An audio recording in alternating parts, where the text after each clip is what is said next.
თქვენ უყურებთ კომუნიკატორს, ჩვენი ტელეფონის ნომერია 232 409 000 და კომუნიკატორი წერტილი გვაქვს ინტერნეტ მისამართზე, შეგიძლიათ აგვირეკოთ Skype-ზე, ამავე მისამართზე, ან უბრალოდ მოგწეროთ Facebook-ზე ან ჩვენ საიტზე, ძალიან მნიშვნელოვანია თქვენი გამოხმაურება, თქვენი აზრი, ზარები, პრინციპში მთელი გადაცემა ამაზეა აწყობილი, თქვენს ინტერესებზეა მორგებული და იმაზე რა გაინტერესებთ თქვენ და პრინციპში მე და ანასტასიაც ამას ვცდილობთ, თქვენთვის საინტერესო თემებს, ის თემები, რომლებიც ყველაზე აქტუალურია ონლაინ სივრცეში, იმის შემოტანას ვცდილობთ ხოლმე ეთერში და ან ცოტავდნენ პროვოკაციას მიმართავთ ხოლმე და რაღაც თემებს ვაგდებთ და ვცდილობთ რომ გახდეს აქტუალური. ჩვენ თვითონ გავააქტიუროთ რაღაც თემები. დასაკვირველია.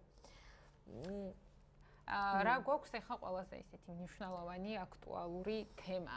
ყველაზე მნიშვნელოვანი აქტუალური თემა ჩვენ მძიმე თემაზე ვსაუბრობდით და მძიმე თემიდან მინდა რომ ერთგვარად მსუბუქ თემაზე გადავიდეთ, უბრალოდ არ ვიცი რამდენად ეყოფა ჩვენი ეთერი, ამას მინდა გაჩვენოთ ესეთი სასიამოვნო გართობის. მანამდე მოდი დავაანონსოთ, რომ კვირას 23 საათზე იქნება ქართული ფილმის მანდარინების ჩვენება, რომელიც ოსკარზე არის წარდგენილი. ჩვენმა მაყურებელმა გთხოვა, ითხოვა, რომ ქართული ფილმები იყოს ხოლმე ნაჩვენები პირველ არხზე და ესე გამოვეხმაურეთ, ასე ვთქვათ, და პირველი არხის ეთერში კვირას 23 საათზე, საღამოს 11 საათზე იქნება ნაჩვენები მანდარინები, ნახეთ ეს ფილმი. მგონი უკვე ყველა მიცის ამ ფილმზე, რომ ის წარდგენილია ოსკარზე, მაგრამ თუ ვინმე არ იცის, შევახსენებთ, რომ ეს არის ზაზა ურუშაძის ფილმი, რომელიც აფხაზეთის ომის თემატიკაზეა შექმნილი და ოსკარზეა ნომინირებული, ველოდებით ოსკარს საქართველოში. ხო, ოსკარს არ ვიცი რამდენად ველოდებით, თუმცა ფილმის ნახვა შეუძლიათ. რამდენად მივიღებთ ეს არ ვიცით. ხო, რამდენად საფუძველი აქვს ლოდის თქო ეს მინდა და მე თქვა. ანუ კვირას შეუძლიათ ნახონ მოკლედ ეს ფილმი. თუმცა ასევე შეგვიძლია უთხრათ, რომ თუ ჩვენ მაყურებელს მოენატრა სერგი, შაბათ-კვირას შეუძლიათ სერგის დოკუმენტური ფილმიც ნახონ პირველი არხის ეთერში ასევე და საერთოდაც მაყურებლის თხოვნა იყო ის, რომ კინოთეატრები ვინაიდან არ არის რეგიონებში, ქართული ფილმები გვაკლია და გვენატრებაო და ჩვენი პასუხი ანუ არხის არის ის, რომ მართალია კინოთეატრებს ვერ ჩაგინაცვლებთ ტელევიზორი, თუმცა პერიოდულად ვცდილობთ ხოლმე, რომ ახალი და საინტერესო სურათები, როგორც მხატვრული, ასევე დოკუმენტური ჩვენს ეთერში იყოს წარმოდგენილი. და რაღაც გინდა და გეჩვენებინე კი, ბაკა, რამდენი დრო გვაქვს, ჯერ იმას გავიგებ, რამდენი დრო გვაქვს. მაშინ ამას არ ვაჩვენებ, რაც მინდა ვაჩვენები და იმიტომ რომ სულ 3 წუთი გვაქვს. ამას ხვალისთვის შემოვინახავ, იმიტომ რომ გემრიელი ლუკმაა, როგორ შეიძლება გართობა და ვაჩვენებ ჩვენს მაყურებელს ერთგვარად ნოსტალგიურ ფოტოებს, როგორ გამოიყურებოდა თბილისის ტრანსპორტი სხვადასხვა დროს. შეგვიძლია ჩვენი ეკრანი გაუშვათ. ეს არის მაგალითად 1915 წელს, ანუ აქ საუბარია იმაზე ქალაქის ტრანსპორტი დროის ცვალებადობასთან ერთად როგორ იცვლებოდა. ეს არის 1953 წელი. კი, შემიძლია რომ გავადიდო. თუმცა ყოველ ჯერზე ხელახლა მექნება გასაიდებელი ეს წუთი. აი ესე. ფერადი მანქანები და ხალვათი ეს ადგილი, სადაც ახლა ჩვენ ვართ. ეს რომელი წელია? ეს არის, ახლა ვეგეტყვი 67 წელი. სამაგიეროდ დღეს 2015 წელს თითქმის ყველა მანქანა არის მუქი ფერის, შავი. მუქი ფერი და სასურველია ჯიპი. ჯიპი. ან შავი.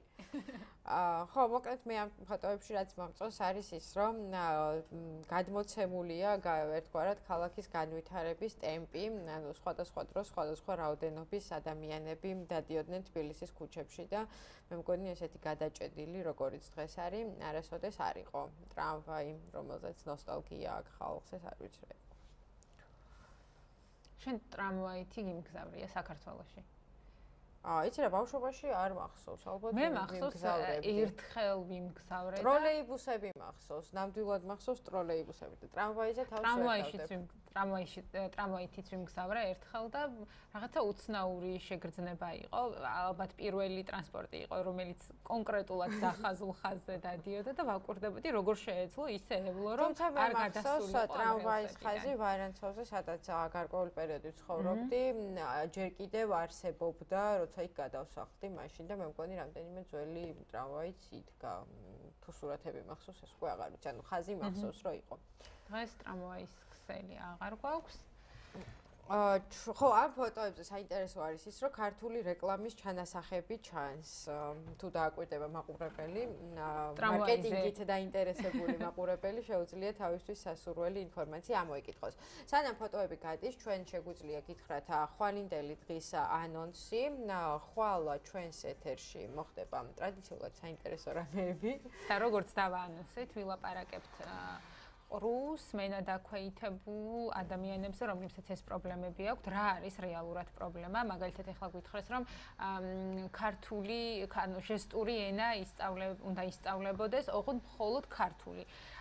მე არ ვეთანხმები, არ ვიტყვი, ვფიქრობ, რომ რაღაც ტიპის შეიძლება თქვათ კონფლიქტი იყოს ამასთან დაკავშირებით, იმიტომ რომ არ შეიძლება ამ ადამიანებმა ყველა ენაზე არა, ესენები მეტნაკლებად თავშეპატია დაახლოებით ისეა ხოლმე, როგორც კი ლოკავები და სალიტერატურო ენა. ძირითადი კონცეპტები პრინციპში მათ ესმით ერთმანეთის. კი, თუმცა ამ თემაზე, რომელიც საკმაოდ ვრცელი თემაა, ჩვენ ხვალ დაგიბრუნდებით სტუმრებთან ერთად, ამასთან დაკავშირებით გვექნება სიუჟეტი, რომელიც ჩვენმა ჟურნალისტმა გიორგი კაკაბაძემ მოამზადა, ძალიან საინტერესო სიუჟეტია, ბარემ ახლა ვეკეთქვით. გარდა ამისა, ჩვენ არ ვეშვებით ქალაქის პრობლემებს და ბარემ ახლა ვეკეთქვით, რომ გვაქვს ესეთი საინტერესო თემა. ქალაქის 15 ყველაზე ლამაზ და 10 ყველაზე მახინჯ შენობას განვიხილავთ თქვენთან ერთად, სპეციალისტებთან ერთად, ცხადია. და ვიმსჯელებთ შენობები რომ ნაკლები ეს უკვე კარგია. ვიმსჯელებთ იმაზე, ამ კონკრეტულ სიაში ნაკლები. ვიმსჯელებთ იმაზე, რა კრიტერიუმებით ვანიჭებთ ამა თუ იმ შენობას სახელებს, მახინჯსა და ლამაზს. თუმცა მანამ სანამ ხვალინდელი დღე დადგება და ხვალინდელი ეთერი, ცხადია, უნდა დაგემშვიდობოთ, ჩვენთვის განკუთვნილი დრო იწურება, თუმცა გიტოვებთ მუსიკას, ლაივ მუსიკას, რომელიც ჩვენს სტუდიაში ჩაწერილი. ირიაოს ადიო. ირიაოს მე მგონი უკვე კარგად ისცნობს ჩვენი მაყურებელი, იმიტომ რომ არაერთი სიმღერა გაუშვით. თქვენ უყურებდით კომუნიკატორს, მე რიშიხაშვილი, ნასტასია არავა. ხვალამდე.